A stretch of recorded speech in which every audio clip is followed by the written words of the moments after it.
kesel, boro-boro minta maaf, gua lagi, saya lagi, kamu gak pernah minta maaf. Nah itu tuntutan selalu seperti itu, ya kan? Minta maaf, mau lebih radikal lagi, minta ampun. Itu lebih radikal lagi minta maaf. Ya, kalau minta maaf itu masih level quality-nya itu masih biasa, kata-kata. Tapi kalau minta ampun, tahu nggak? Itu udah levelnya apa? Ya kan? Minta benar-benar dia mengampuni kehidupanmu. Makanya saudara, saya percaya hubungan di dalam perdamaian adalah hubungan yang penuh dengan pengampun. Saya berdoa saudara, saya rindu sekali. Saudara, kita nggak bisa jadi orang-orang yang dipakai oleh Tuhan mengubah dunia ini kalau saudara dipakai oleh Tuhan dulu belajar mengubah keluarga dulu. Bangunlah perdamaian sama papamu. Amin. Amin saudara. Bangunlah perdamaian sama saudara, kakak adik. Bangunlah perdamaian sama orang-orang di gereja. Saya percaya saudara, gereja adalah place to express. Gereja adalah tempat di mana kita praktekkan perdamaian. Ya, makanya saya percaya sekali hari ini coba buat list. Coba buat list. Kira-kira saudara ingin orang lain lakukan apa buat kita? Saudara pengen apa sih orang lain lakukan buat kita? Tidak mau ngomongin engkau, ya kan? Saudara nggak mau kan? Coba bikin list di whiteboard di pikiran. Saudara nggak mau orang lain ngomongin engkau. Saudara nggak mau orang lain menghakimi engkau. Saudara nggak mau orang lain memberikan penilaian yang nggak fair terhadap engkau. Saudara nggak mau orang lain apa? Musuhan sama engkau. Caranya gimana kalau kita bilang? Caranya lihat satu ayat.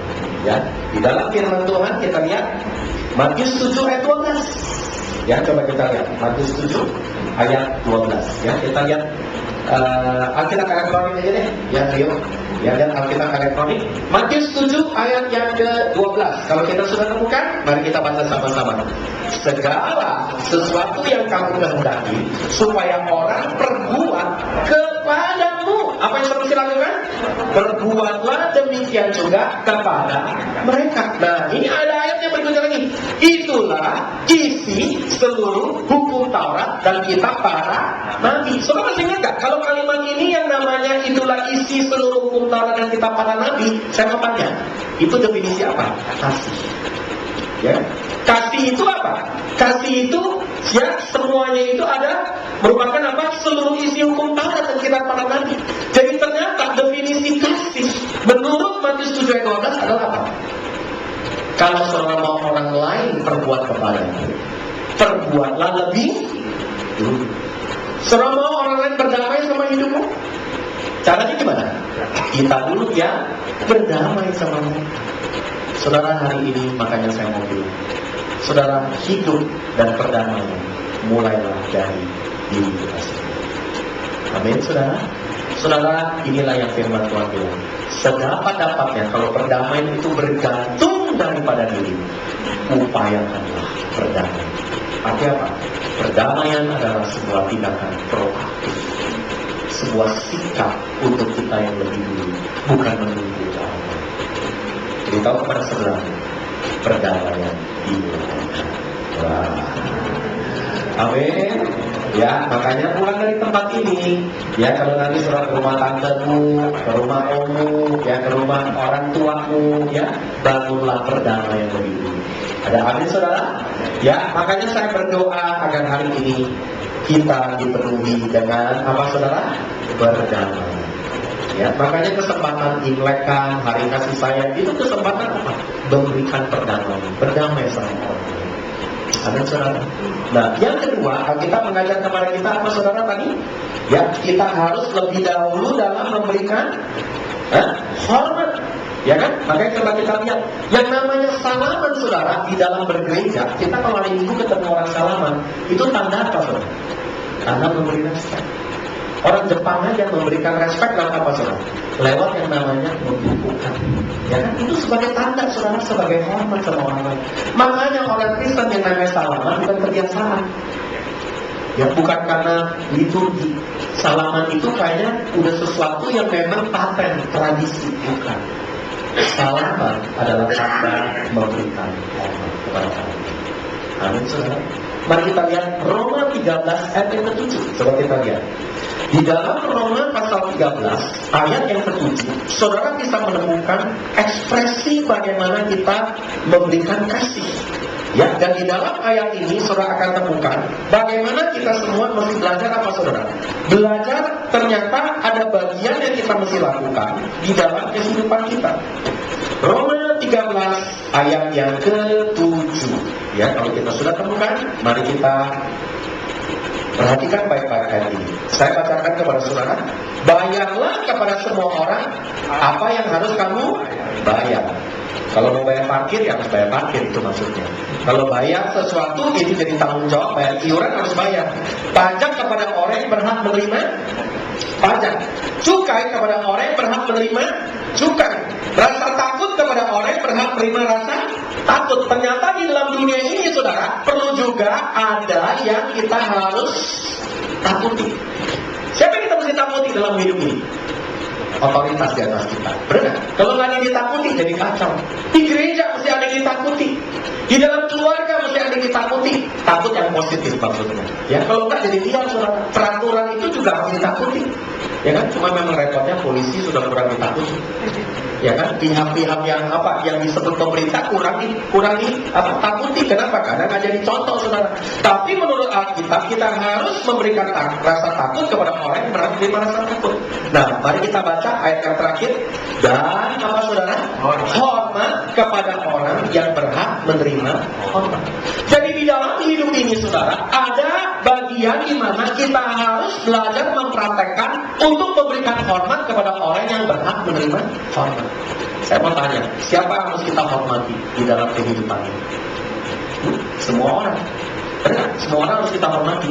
Tapi paling simpel, kita bisa hormat sama orang lain. Paling mudah dari mana? Saya selalu percaya, orang gampang hormat sama orang lain kalau dia gampang hormat sama keluarganya sendiri. Udah ukurannya. Kalau dia nggak pernah hormat sama orang tuanya, dia nggak pernah belajar hormat sama anggota keluarganya sendiri, biasanya perilaku dia akan keluar dalam bergereja nanti. Sulit hormat sama orang lain, sulit hormat sama teman-teman seimannya. Itu udah pasti. Makanya gampang, saudara. Kalau kita lihat perilaku seseorang di gereja, itu sebenarnya refleksi tentang keluarga dia. Ya, gampang lihatnya. Kalau dia suka komplain terus, jangan negatif terus, itu tandanya apa? Di keluarganya negatif terus, banyak komplain terus, ya kan? Tapi kalau dalam kehidupan dia gampang, orangnya supel, enak, bisa diajak ngobrol, berdamai sama orang lain, gampang memberikan hormat kepada orang lain, itu kita biasanya tahu apa? Keluarganya juga pasti kurang lebih seperti itu.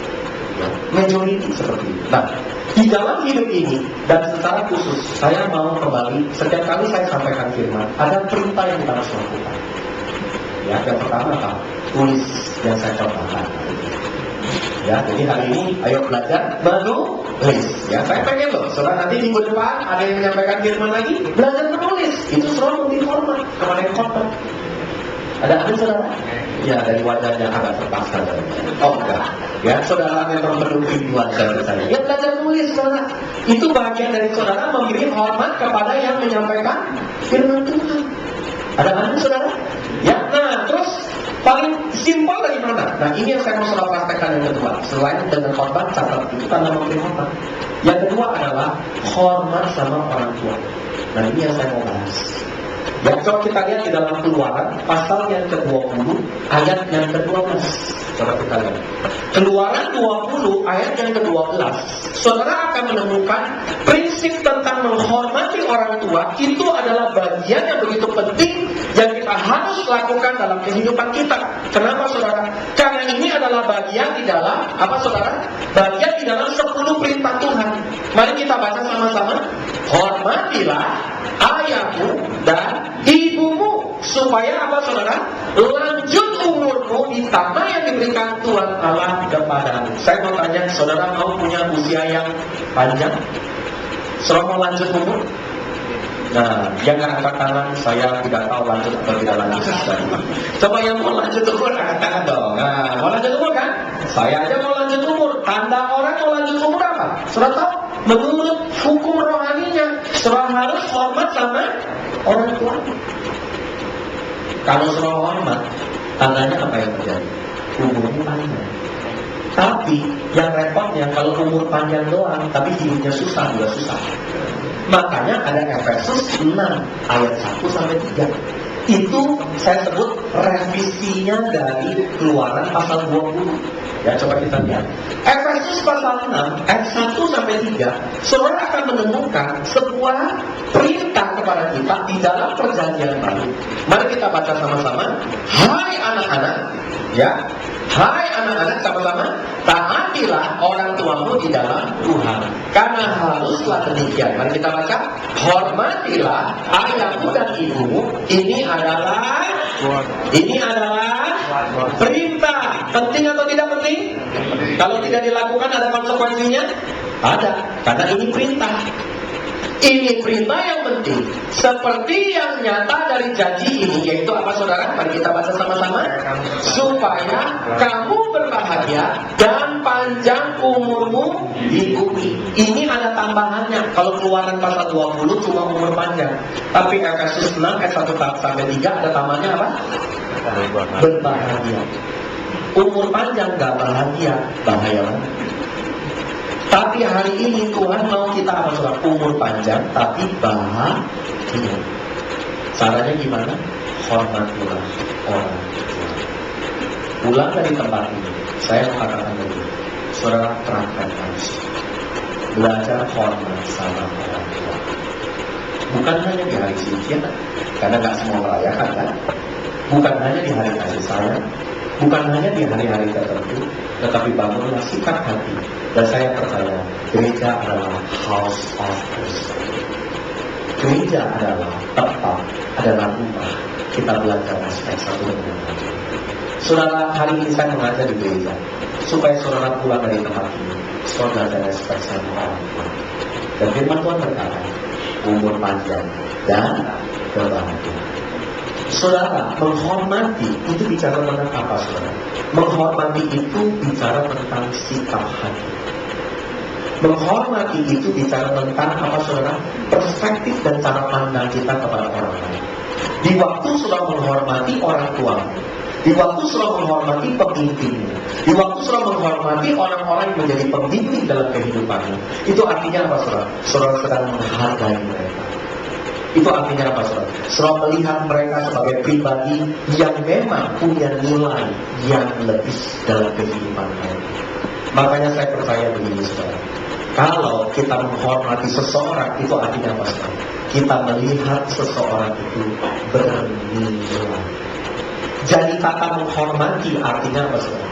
Artinya memberikan nilai dalam hidup seseorang. Makanya saya selalu berkata, menghormati orang selalu bicara tentang nilai, angka, dan harga. Ya, kalau kita menghormati seseorang sebagai seseorang yang bernilai, makin tinggi nilainya, kita akan makin apa? Makin respect sama dia. Saya sudah pernah berikan sebuah contoh. Saudara masih ingat contohnya?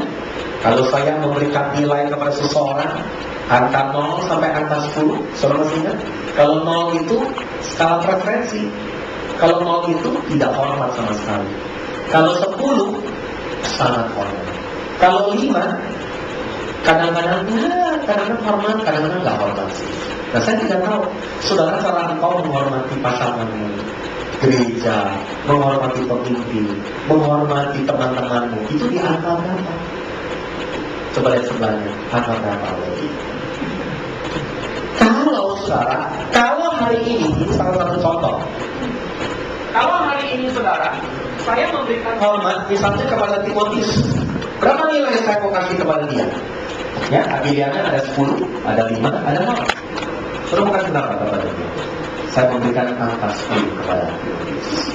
Ya, jadi karena saya memberi angka 10, saya pasti akan salami dia.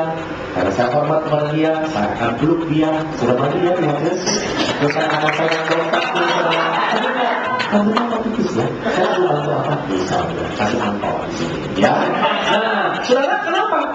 Karena saya menghormati, saya menilai dia dengan angka 10, maka saya akan perlakukan dia sesuai dengan angka itu. Nah, tapi andai kata saya misalnya melihat siapa? Ya, misalnya contoh aja, ya, melihat Hendy misalnya, berapa nilai yang saya mau kasih kepada Hendy? Ya, udah ada pilihan antara 5 atau 0. Ya. Pilihannya apa? 5 lah. Nah, kita berikan pilihan 5. Nah, kalau pilihan 5 kepada Henry, apa yang saya lakukan? Kalau saya menilai dia menghormati dengan angka 5, dan saya lakukan, saya tetap salami dia, tapi tidak ada Tuhan. Karena bukan 10. Ya, dan tidak ada pertanyaan dalam dompet. Dan kalau ada kesulitan dalam keuangan, tanya sama Timotius. Ya, karena kenapa saudara? Karena nilai dia cuma 5, benar? Saudara, di saat saudara menghormati seseorang dengan angka 5, saudara akan memperlakukan dia seperti angka itu. Ya, tapi hari ini misal saya lihat Vincent, nggak ada pilihan ya, saya 10 sudah diambil, 5 juga sudah dibawa, tinggal angka 0. Nah, kalau angka 0, saya mau tanya, kalau saya memberikan rasa hormat angka 0, berarti tidak hormat sama sekali, kan? Apa yang saya lakukan? Tidak lakukan. Lihat dia kan, makanya di gereja kadang-kadang kita seperti itu. Lihat dia,